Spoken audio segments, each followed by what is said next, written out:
Hello student, BCom semester 4 cost accounting में आज हम नया चैप्टर शुरू करने जा रहे हैं। Reconciliation statement. Generally manufacturing concern में दो तरह का अकाउंट पैरेलल मेंटेन किया जाता है। एक है फाइनेंशियल अकाउंट जो कि कंपलसरी है, सब बनाते हैं, और दूसरा है कॉस्ट अकाउंटिंग।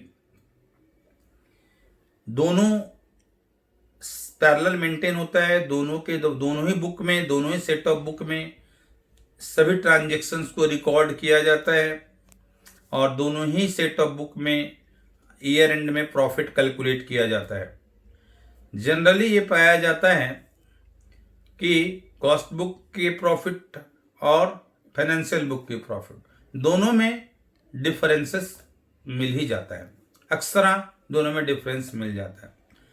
जैसा कि आप लोग क्लास 11 में बैंक रिकंसिलिएशन स्टेटमेंट पढ़े थे। कैश बुक जो व्यापारी मेंटेन करता था और पासबुक जो बैंक मेंटेन करता था। बैंक के पासबुक से व्यापारी के कैश बुक को मिलाने पर बहुत सारे डिफरेंस पता चलता था, और उसको हम लोग एक रिकंसिलिएशन स्टेटमेंट के द्वारा दोनों के बैलेंस को बराबर करते थे। ठीक वही स्थिति यहाँ पर भी है। यहाँ भी दो तरह की सेट ऑफ बुक है, फाइनेंशियल बुक है और कॉस्ट बुक है। फाइनेंशियल बुक में हम लोग फाइनल अकाउंट में प्रॉफिट एंड लॉस अकाउंट के द्वारा नेट प्रॉफिट निकालते हैं, और कॉस्ट बुक में कॉस्ट शीट के द्वारा हम लोग नेट प्रॉफिट निकालते हैं। अक्सर दोनों के प्रॉफिट में डिफरेंस आ जाता है। अगर हम एक एग्जांपल द्वारा बोलें, एक ही क्वेश्चन अगर हम दो बच्चों को दे बनाने के लिए सेम, तो दोनों का रिजल्ट सेम आना चाहिए। लेकिन अगर एक का रिजल्ट दूसरे का रिजल्ट डिफर कर रहा है, इसका मतलब है कि कहीं ना कहीं कुछ मिस्टेक हुआ है, कहीं ना कहीं कुछ अमाउंट में मिस्टेक किया, गलती लिखा गया है।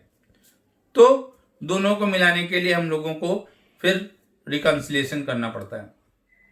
जब एक ही जगह पर एक ही कंपनी में दो सेट ऑफ बुक चल रही है, दोनों के प्रॉफिट में डिफरेंस आ रहा है, तो उसका क्या कारण है, पहले ये पता लगाना जरूरी है। और ये पता लगाने के बाद फिर दोनों के प्रॉफिट को हम लोग बराबर करने के लिए जो जिस रीजन से डिफरेंस हुआ है उस रीजन को खोज करके फिर हम लोग एक स्टेटमेंट बनाते हैं और दोनों के प्रॉफिट को बराबर करते हैं। इसी को हम लोग रिकंसिलिएशन स्टेटमेंट कहते हैं। हमने अभी बताया कि जनरली प्रॉफिट और लॉस में not agree shown by the cost book and financial book. अभी आपको बताएं, both the set of accounts are prepared with the help of same basic documents, जबकि दोनों सेम बेसिक डॉक्यूमेंट के द्वारा ही बनाई जाती है। Therefore, it becomes necessity that profit or loss shown by the two sets of book is reconciled. इसीलिए हम लोग को रिकंसाइल करना पड़ता है। What are the reason? क्या कारण है कि प्रॉफिट और लॉस दोनों में डिसएग्री करता है, दोनों का प्रॉफिट लॉस नहीं मिलता है? What reasons for disagreement of profit और loss by this set of books? First point है डिफरेंसेस इन एक्सपेंसेस। होता है क्या है कि कॉस्ट बुक जो बनाई जाती है उसको प्रोडक्शन से पहले कॉस्ट शीट बना लेते हैं हम लोग, तो उसमें मैक्सिमम एक्सपेंडिचर जो है एस्टिमेटेड होते हैं, और जो profit and loss account financial book बनाया जाता है वो हमारा आफ्टर प्रोडक्शन, उसमें एक्चुअल एक्सपेंस को लिखा जाता है, उसमें एस्टिमेशन होता ही नहीं है। तो नेचुरल से है कि जब हम एस्टिमेट करते हैं कोई एक्सपेंस का, तो एक्चुअल एक्सपेंस से वो कम या ज्यादा हो सकता है। तो दोनों के डिफरेंस, जो भी ओवरहेड्स हमने रिकॉर्ड किया कॉस्ट बुक में या फाइनेंशियल बुक में, तो ओवरहेड्स में जब डिफरेंस आएगा, एक्सपेंस में जब डिफरेंस आएगा, तो नो डाउट हमारे प्रॉफिट में भी डिफरेंस आएगा। Second point, some items of expense which are purely financial nature are not recorded in cost book. बहुत सारे ऐसे एक्सपेंस हैं जो फाइनेंशियल नेचर के होते हैं, कॉस्ट बुक में रिकॉर्ड ही नहीं करते हैं, सिर्फ फाइनेंशियल बुक में ही रिकॉर्ड होता है। अब मान लीजिए कुछ ऐसे एक्सपेंडिचर जो फाइनेंशियल बुक में रिकॉर्ड हो रहे हैं, कॉस्ट में रिकॉर्ड नहीं हो, तो प्रॉफिट डिफरेंस आएगा। एग्जाम्पल में इंटरेस्ट ऑन कैपिटल, ये फाइनेंशियल बुक में रिकॉर्ड होता है, कॉस्ट में रिकॉर्ड नहीं होता है। Donation, loss on sale of asset, loss by theft, loss by fire, goodwill written off, preliminary expense written off, interest paid, cash discount, income tax, wealth tax, dividend paid, इस तरह के expenses इसको याद रखना है, ये सब प्योरली फाइनेंशियल नेचर के हैं, इनका फाइनेंशियल बुक में रिकॉर्ड होता है, कॉस्ट बुक में रिकॉर्ड नहीं होता है। फिर से बता दें, interest on capital, donation, loss on sales of asset, loss by theft, loss by fire, goodwill written off, preliminary expense written off, interest paid, cash discount, income tax, wealth tax, dividend paid. इसी तरह third point, some items of incomes are there which are not included in cost, वो cost में लिखते ही नहीं है, वो financial nature के होते हैं इनकम, उनको इनकम को सिर्फ प्रॉफिट एंड लॉस अकाउंट में लिखा जाता है। जैसे interest received, dividend received, rent received, brokerage received, commission received, profit on sale of assets, casual income, lottery से इनकम हो जाना या सडन अराइज होने वाला इनकम को कैजुअल इनकम बोलते हैं। इस तरह के इनकम जो फाइनेंशियल बुक में लिखे जाते हैं, कॉस्ट बुक में नहीं लिखे जाते हैं, इसके चलते प्रॉफिट डिफरेंस हो जाता है। Fourth point, different base of stock valuation, दोनों बुक में स्टॉक का वैल्यूएशन का मेथड अलग होता है। कॉस्ट बुक में जो स्टॉक का वैल्यूएशन होता है वो कॉस्ट ऑफ प्रोडक्शन के बेस पे होता है, जबकि फाइनेंशियल बुक में जो वैल्यूएशन होता है वो टोटल कॉस्ट के बेस पे होता है। तो जब दोनों का बेस अलग होगा तो क्लोजिंग स्टॉक या ओपनिंग स्टॉक दोनों के वैल्यूएशन में डिफरेंस रहेगा। जो ओपनिंग स्टॉक का वैल्यू कॉस्ट बुक में होगा, फाइनेंशियल बुक में कुछ डिफरेंस हो सकता है, क्लोजिंग स्टॉक में भी डिफरेंस हो सकता है। Next point, different method for depreciation, depreciation का भी अलग अलग मेथड एडप्ट करता है। कॉस्ट बुक अलग मेथड एडप्ट होता है, कभी कभी फाइनेंशियल बुक में अलग मेथड एडप्ट होता है, जिसके चलते भी प्रॉफिट में डिफरेंस हो जाता है। तो इसको रिकनसाइल करना है। ये डिफरेंस के लिए हम लोग रिकनसाइल करने के लिए कितने स्टेप है? 2। फर्स्ट स्टेप है कि हम लोग दोनों बुक को पहले खोजेंगे कि कौन सा एंट्री कॉस्ट बुक में हुआ है जो फाइनेंशियल में नहीं है, फाइनेंशियल में है तो कॉस्ट में नहीं है, पहला। दूसरा, कॉस्ट और फाइनेंशियल दोनों में है, लेकिन कोई अंडर रिकवर्ड है, कोई ओवर चार्ज है, कोई कम अमाउंट लिखा है, किसी में ज्यादा अमाउंट। इस तरह के सारे आइटम को पहले खोज लेंगे, डिफरेंस का रीजन पता लगा लेंगे। फिर हम लोग रिकंसिलिएशन स्टेटमेंट बनाने के लिए हम लोग दोनों बुक में से किसी भी एक बुक की प्रॉफिट लेके चलेंगे। मान लीजिए कॉस्ट बुक की प्रॉफिट 10,000 है और फाइनेंशियल बुक की प्रॉफिट 12,000 है, तो सारे डिफरेंस को लेकर के हम लोग एडजस्ट करेंगे, ऐड और लेस करेंगे, तो हमारा जो कॉस्ट बुक का प्रॉफिट 10,000 है वो फाइनेंशियल बुक का प्रॉफिट 12,000 के बराबर आकर टैली हो जाएगा, बराबर हो जाएगा। तो एक बुक का प्रॉफिट जनरली हम लोग कॉस्ट अकाउंट बनाते हैं, कॉस्ट अकाउंट की बुक पढ़ रहे हैं तो जनरली हम लोग कॉस्ट बुक के प्रॉफिट लेकर के रिकंसाइल करते हैं। फाइनेंशियल बुक का अगर क्वेश्चन में दिया है तो फाइनेंशियल बुक लेकर के भी हम लोग रिकंसाइल कर सकते हैं। तो इसका फॉर्मेट हम आपको बता रहे हैं, आप लोग देखिए, हम दिखा रहे हैं। रिकंसिलिएशन स्टेटमेंट का एक फॉर्मेट है।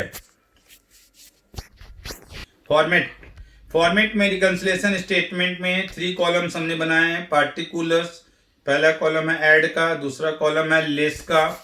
सबसे पहले हम लोग को क्वेश्चन में जनरली प्रॉफिट दिया रहता है, profit as per cost book और profit as per financial book. दोनों बुक का प्रॉफिट दिया रहने से तो प्रॉब्लम ही नहीं है, कॉस्ट बुक का प्रॉफिट लेके चलेंगे, जो फाइनेंशियल बुक की प्रॉफिट दी है वो आंसर हो गया, उसके बराबर आ जाने से आंसर मिल जाता है।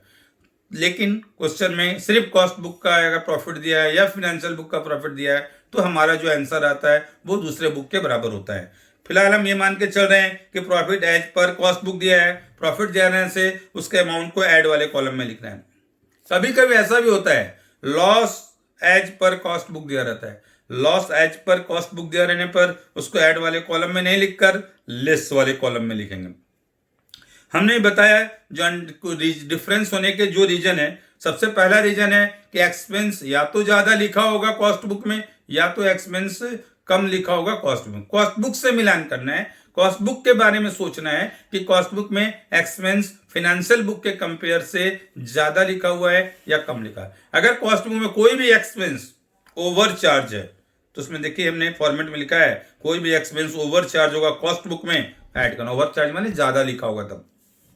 दोनों बुक में दिया है, जैसे एग्जांपल में अगर फैक्ट्री ओवरहेड मान लीजिए कॉस्ट बुक में लिखा है 10,000 और फाइनेंशियल बुक में लिखा 8,000, इसका मतलब कॉस्ट बुक में 2,000 रुपए ज्यादा लिखा हुआ है। ऐसा अगर रीजन है कि कॉस्ट बुक में कोई भी खर्च अगर ज्यादा लिखा हुआ है, एक्सपेंस ज्यादा लिखा है, ओवर चार्ज है तो ऐड कीजिएगा। उसका उल्टा देखिए, लेस में एक्सपेंस अंडर चार्ज है या expense not charge in cost तो उसको हम लोग लेस वाले कॉलम में लिखेंगे। तो ये एक्सपेंस के बारे में बात, पहला पॉइंट हो कि एक्सपेंस ज़्यादा होने से कॉस्ट बुक में ऐड करना है, एक्सपेंस कम लिखा होने से या नहीं लिखा होने से लेस करना। इनकम जस्ट उल्टा है, इनकम अगर अंडर चार्ज है कॉस्ट में या इनकम नहीं लिखा हुआ कॉस्ट बुक में तो उसको ऐड करना है, और इनकम अगर ओवर चार्ज है, ज़्यादा लिखा हुआ कॉस्ट बुक में तो लेस करना है। ओपनिंग स्टॉक क्लोजिंग स्टॉक के बारे में इतना बता दें, ओपनिंग स्टॉक डेबिट आइटम होता है, ओपनिंग स्टॉक डेबिट आइटम होता है, यानी एक्सपेंस की तरह उसका रूल फॉलो होगा जो एक्सपेंस का रूल है। क्लोजिंग स्टॉक क्रेडिट आइटम होता है, इसका मतलब इनकम की तरह उसका हम लोग रूल फॉलो करेंगे। अगर ओपनिंग स्टॉक जैसे हमने बताया एक्सपेंस ओवर चार्ज होने से ऐड करते हैं तो ओपनिंग स्टॉक को एक्सपेंस वाले रूल से ही मिला के चलिए। अगर एक्सपेंस ओवर चार्ज है तो ऐड करते हैं तो ओपनिंग स्टॉक भी ओवर चार्ज होने से ऐड होगा। एक्सपेंस अंडर चार्ज होने से लेस करते हैं तो ओपनिंग स्टॉक भी अंडर चार्ज होने से लेस करना है। क्लोजिंग स्टॉक को इनकम के रूल से फॉलो करेंगे। क्लोजिंग स्टॉक क्रेडिट आइटम है, अगर जैसे इनकम अंडर चार्ज होने से ऐड करते हैं उसी तरह क्लोजिंग स्टॉक अंडर चार्ज होने से ऐड करना है, और क्लोजिंग स्टॉक ओवर चार्ज होने से लेस करना है। बस इसी तरह का बैलेंस करेंगे हम लोग। देखिए ऐड का टोटल करेंगे, लेस का टोटल करेंगे, जो बैलेंस बच जाएगा हम लोग का, अगर बैलेंस ऐड साइड का टोटल ज़्यादा होता है, लेस साइड का टोटल कम होता है, यानी ऐड ज़्यादा मैंने प्रॉफिट ज़्यादा है, तो आंसर में लिखेंगे profit as per financial book. Cost book ऊपर रहेगा तो नीचे फिनेंशियल बुक लिखना है, बैलेंसिंग फिगर। ये बैलेंसिंग फिगर है, ये आपका आंसर आएगा। ये हमारा फॉर्मेट है, इसको मैं एक एग्जाम्पल द्वारा समझा रहा है। देखिए मैं एक एग्जाम्पल द्वारा यहाँ समझा रहे हैं, बुक में देखिए आप लोग, ये इस पेज में हम लिखे हैं एक एग्जाम्पल। मान लीजिए कि कॉस्ट बुक का प्रॉफिट 10,000 दिया हुआ है और फिनेंशियल बुक का प्रॉफिट 10,300 दिया, दोनों बुक का प्रॉफिट दिया। हम कॉस्ट बुक के प्रॉफिट को लेके चल रहे हैं और फिनेंशियल बुक का प्रॉफिट के बराबर हमारा आंसर आना चाहिए। 10,000 कॉस्ट बुक का प्रॉफिट दिया है, फिनेंशियल बुक का 10,300 दिया। पहला रीजन दिया हुआ है जो वो ये है कि फैक्ट्री ओवरहेड कॉस्ट बुक में 2,000 है जबकि फिनेंशियल बुक में 2,500 है। तो आप बताओ कि कॉस्ट बुक में जो प्रॉफिट है 2,000, फाइनेंशियल बुक में 2,500 है, तो कॉस्ट बुक का जो एक्सपेंस है, फैक्ट्री ओवरहेड एक्सपेंस है, ये अंडर चार्ज हुआ कि ओवर चार्ज हुआ? अंडर चार्ज हुआ, 500 कम लिखा हुआ है। अभी हमने आपको पीछे लिखा है रूल्स में कि अगर कोई भी ओवरहेड, कोई भी एक्सपेंस अंडर चार्ज है, कॉस्ट में कम लिखा हुआ है, तो आप उसको लेस कर देना। तो देखिए हमने इस एग्जांपल में लेस किया, फैक्ट्री ओवरहेड अंडर चार्ज 500। अब एक एग्जांपल और लेते हैं। मान लीजिए डिविडेंड रिसीव्ड कॉस्ट बुक में लिखा ही नहीं है और फिनेंशियल बुक में लिखा है 1,000, तो यानी फाइनेंशियल बुक में लिखा हुआ है इनकम है, रिसीव, डिविडेंड रिसीव इनकम है, और हमारे कॉस्ट बुक में नहीं लिखा है, तो income not included in cost book. Income not included को पीछे लिखा है, कोई भी इनकम अंडर चार्ज है या नॉट इंक्लूडेड ऐड करना है उसको, तो 1,000 हमने ऐड कर दिया इस कॉस्ट बुक में। तीसरा एग्जांपल और देते हैं, ओपनिंग स्टॉक। मान लीजिए कॉस्ट बुक में 1,000 लिखा है, फिनेंशियल बुक में 1,200 लिखा, तो ओपनिंग स्टॉक 200 कम लिखा हुआ है कॉस्ट बुक में। ओपनिंग स्टॉक एक्सपेंस के रूल से बनाएंगे, एक्सपेंस में अगर कोई भी एक्सपेंस अंडर चार्ज यानी कम लिखा है तो लेस करते हैं, तो ओपनिंग स्टॉक को भी लेस करेंगे, अंडर चार्ज है तो ओपनिंग स्टॉक 200 लेस के। मान लिया 3 ही आइटम था, हमने सॉल्व किया तो देखा कि 10,300 फाइनेंशियल बुक के प्रॉफिट के बराबर इसका प्रॉफिट आ गया। इस तरह से हम लोग को पता लगाना पड़ता है कि एक्सपेंस या इनकम का अंडर चार्ज होने से क्या करना है। फिर से सुन लीजिए, एक्सपेंस अंडर चार्ज होगा, ओवर चार्ज होगा कॉस्ट में तो ऐड करना, एक्सपेंस अंडर चार्ज होगा कॉस्ट बुक में तो लेस करना। इनकम उल्टा है, इनकम अंडर चार्ज होगा कॉस्ट में ऐड करना, इनकम ओवर चार्ज होगा कॉस्ट बुक में तो लेस करना है। ओपनिंग स्टॉक ओवर चार्ज होगा कॉस्ट बुक में ऐड करना है, ओपनिंग स्टॉक अंडर चार्ज होगा लेस करना है, क्लोजिंग स्टॉक अंडर चार्ज होगा ऐड करना है, क्लोजिंग स्टॉक ओवर चार्ज होगा लेस करना है। इसी को फॉलो करेंगे। Thank you.